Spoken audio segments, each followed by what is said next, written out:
Halo, selamat pagi saudara. Kembali lagi Anda mendengarkan Ruang Publik KBR yang dipersembahkan oleh NLR Indonesia. Tema pagi hari ini adalah lika-liku peran dokter di tengah pandemi. Dan tema ini diangkat sekaligus untuk memperingati Hari Dokter Nasional yang dirayakan setiap tanggal 24 Oktober lalu. Meskipun agak terlambat ya, saya secara pribadi dan juga bersama KBR mengucapkan secara khusus Selamat Hari Dokter Nasional untuk para dokter di Indonesia semuanya. Baik, dan kalau berbicara soal dokter, ini memiliki peran penting dalam kehidupan masyarakat dan negara, diakui atau tidak ya. Tapi rasio jumlah dokter di Indonesia ini terbilang sangat rendah, yakni sebesar 0,4 per seribu penduduk. Wow, dan artinya hanya terdapat 4 dokter untuk melayani 10.000 penduduk. Hanya 4 dokter loh untuk melayani 10.000 penduduk. Dan jumlahnya makin mengkhawatirkan karena pandemi COVID-19 membuat hampir 2.000 tenaga kesehatan berguguran. Dan dampaknya layanan kesehatan menjadi tidak optimal.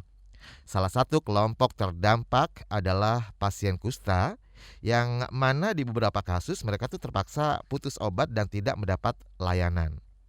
Akibatnya temuan kasus baru menurun karena aktivitas pelacakan kasus ini menjadi terbatas ya, dan angka keparahan atau kecacatan ini menjadi meningkat. Lalu bagaimana sih perjuangan dokter untuk memberikan layanan kesehatan yang optimal? Kemudian apa saja tantangan yang dihadapi para dokter dan tenaga kesehatan dalam mengatasi penyakit tropis terabaikan seperti kusta di tengah pandemi? Kita akan perbincangan lebih dalam bersama pakar-pakarnya ya, narasumber yang sudah join melalui aplikasi Zoom secara virtual. Saya akan sapa terlebih dahulu. Yang pertama, Dr. Ardiansyah Bahar selaku pengurus Ikatan Dokter Indonesia. Selamat pagi, Selamat Dokter. pagi, Saya panggil Dokter Ardiansyah ya. Ardi juga boleh. Dokter Ardi, baik. Dan kemudian yang kedua ada Dokter Udeng Daman selaku Technical Advisor NLR Indonesia. Selamat pagi, Dokter. Selamat pagi, Assalamualaikum warahmatullahi wabarakatuh. Waalaikumsalam warahmatullahi wabarakatuh. Salam sehat untuk semuanya. Baik, dan untuk pendengar yang ingin berinteraksi untuk bertanya langsung terkait dengan tema kita hari ini, saya juga mulai undang dari sekarang ya, melalui telepon bebas pulsa di 0800 245 7893 atau melalui WhatsApp di 0812 118 8181. Baik, sebelumnya saya ke Dokter Udeng terlebih dahulu nih. Ya, Ini kalau berbicara soal kusta gitu ya. ya. Ini wilayah endemis kusta di Indonesia ini sebenarnya di mana saja sih, dokter? Kemudian bisa diceritakan daerah mana saja yang mungkin butuh perhatian khusus akan kasus kusta? Ya, baik, terima kasih. Jadi berdasarkan data yang ada dari Kemenkes, bahwa di Indonesia ini ada beberapa kabupaten yang masih belum mencapai eliminasi. Itu totalnya ada 110 kabupaten atau kota yang belum mencapai eliminasi yang tersebar di 21 provinsi. Jadi provinsinya mungkin sudah eliminasi, sudah di bawah 1 per 1000 penduduk kasus kustanya, tetapi di situ ada kabupaten-kabupaten yang masih belum. Di samping ada 7 provinsi yang masih memang belum tereliminasi, ada seperti di Papua, Papua Barat, itu di Sulawesi Utara itu masih belum tereliminasi. Artinya prevalensinya di atas 1 per 10.000 penduduk. Itu saya gambaran secara umum. Oke. Baik, ini sebarannya di 21 provinsi. Apakah sebagian besar ini menyebar di seluruh Indonesia atau sebagian besar ada di mana? Seperti apa nih sebarannya? Ya, jadi mulai dari apa? Dari 21 provinsi itu yang kabupatennya masih belum eliminasi itu tersebar Hmm. di Indonesia, mulai dari Aceh, Jambi, Kepri, itu ada beberapa eh, kabupaten yang masih belum eliminasi. Jadi tapi tidak semua, artinya tidak semua provinsi tersebut kabupatennya eliminasi. Misalnya di Jawa Barat ini ada 3 kabupaten yang masih belum eliminasi. Di Aceh juga ada, mungkin masih hanya 1 ya. Jadi sementara di tempat lain ada berapa lagi, lebih banyak lagi. Gitu. Itu dari sisi sebaran kabupaten. Kalau dari data untuk provinsi, misalnya ini dari Papua Barat, itu dari tingkat provinsi belum eliminasi. Artinya di atas 1/10.000 prevalensinya. Satu di atas 10.000 penduduk. Kemudian di Maluku Utara, Papua, Maluku, Sulawesi Utara itu masih belum tereliminasi di tingkat provinsi. Seperti itu Nah, gambarannya. kira-kira faktor apa saja nih penyebab sehingga tereliminasinya ini masing-masing daerah juga berbeda-beda gitu ya? Ya, situasi endemisitas memang berbeda-beda. Ini banyak faktor mulai dari lingkungan baik dari sisi eh, sanitasi Hmm, rumah, kemudian lingkungannya banyak baik lingkungan ekonomi, sosial ekonomi, nah, lingkungan kesehatan, rumah, gitu. Kemudian juga dari ya perilaku hidup bersih itu juga sangat berpengaruh itu. Jadi itu variasi-variasi faktor pengaruhnya. Jadi juga ya kepadatan karena ini juga walaupun eh, kusta ini penyakit menular tapi sangat tidak menular gitu. Artinya oke. tetap saja lingkungan kebersihan kepadatan itu juga berpengaruh begitu. Jadi jumlah populasi penduduk berpengaruh ya Pak ya? Ya, ya itu ada pengaruhnya walaupun yang penting ya ada pasien kustanya gitu. Pasien kusta itu kan eh, menularkan menjadi sehingga yang dekat dengan kusta atau kontak-kontak itu akan lebih berisiko tinggi itu dibandingkan dengan yang jauh gitu. Jadi kontak-kontak yang dekat rumah, misal rumah tangga atau rumah tetangga atau family gitu. Itu Oke, menjadi yang berisiko. Artinya apalagi daerah padat gitu ya gitu. baik. Ya, dan nanti saya akan gali lebih dalam lagi mungkin apa namanya seperti misalnya permasalahan yang terjadi sebenarnya apa sih yang dihadapi ya kan di masing-masing daerah dari semua yang ada yang disebutkan tadi.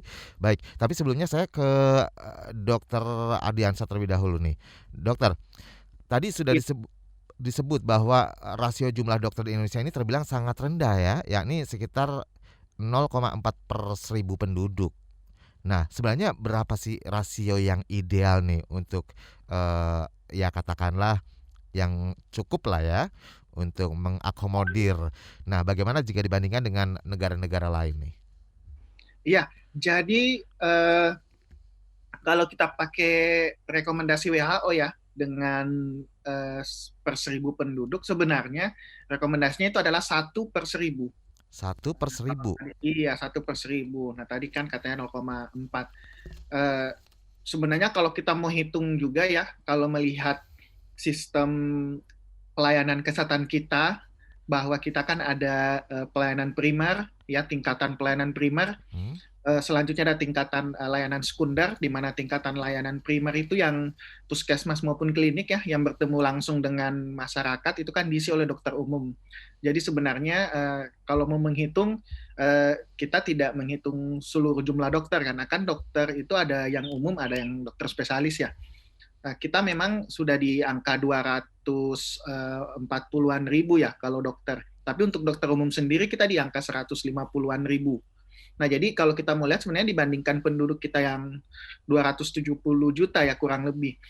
270 juta dengan dokter umumnya tadi 150-an ribu, eh, angka atau rasionya sebenarnya di angka 0,5 sampai 0,6. Hmm. Jadi memang masih masih belum sampai satu juga gitu. Jadi kita masih masih masih bisa dibilang kurang lah ya, masih bisa dibilang kurang kalau menggunakan rekomendasi WHO, karena Iya, kan karena ada tadi juga hitung-hitungannya kan 4 dokter di 10.000. 10.000.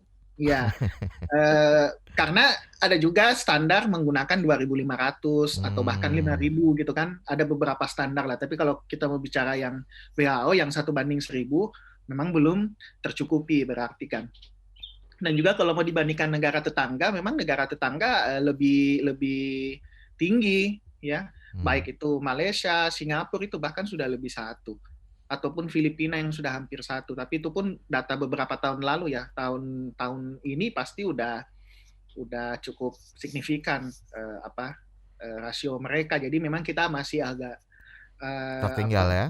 dibandingkan negara-negara tetangga kalau bicara tentang rasio dokter.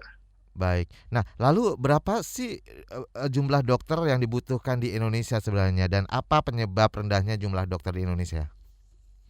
Iya, kalau kita mau pakai tadi standar 1:1000 kan kalau 270 juta berarti kan kita butuh 270.000 dokter umum kalau kita mau lihat dengan sistem pelayanan kita.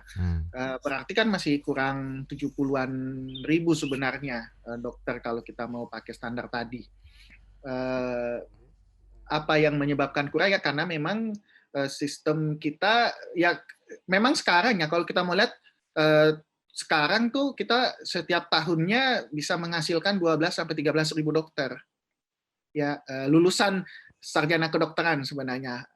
Kenapa? Karena kan tidak semua mereka lulus di waktu yang tepat ketika koas nanti. Biasanya koas kan sudah beda kalau sarjananya. Sarjananya tuh biasanya lulusnya rame-rame ya.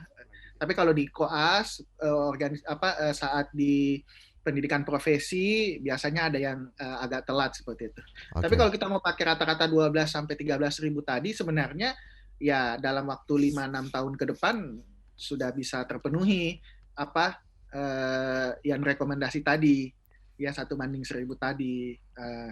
Tapi kita juga perlu lihat sistem pendidikan kita kedokteran memang cukup panjang ya. Karena 3-4 tahun sarjana kedokteran, setelah itu koas 2 tahun ya. Setelah itu ada magang internship selama 1 tahun. Jadi memang agak panjang dan prosesnya panjang ya.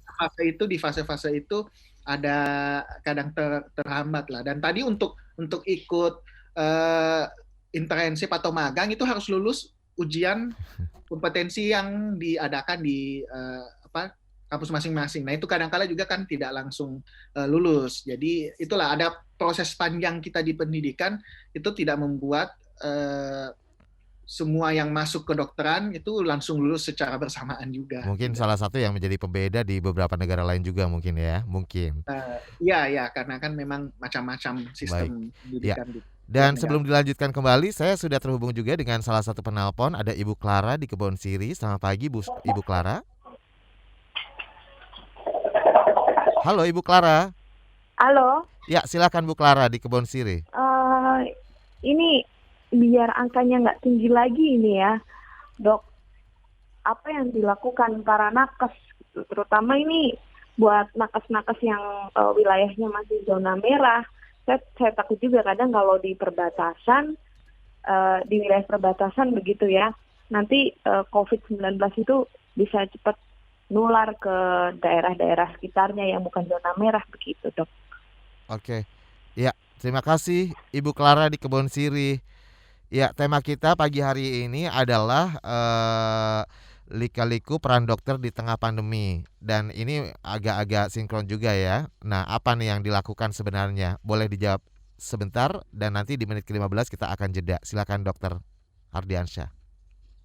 Oke, kalau kami ya tentu selaku dokter yang kami lakukan melakukan pelayanan kesehatan di fasilitas masing-masing, teman-teman yang bekerja di puskesmas, di klinik ataupun di rumah sakit ya, atau bahkan dokter praktek mandiri itu tentu terus kita lakukan.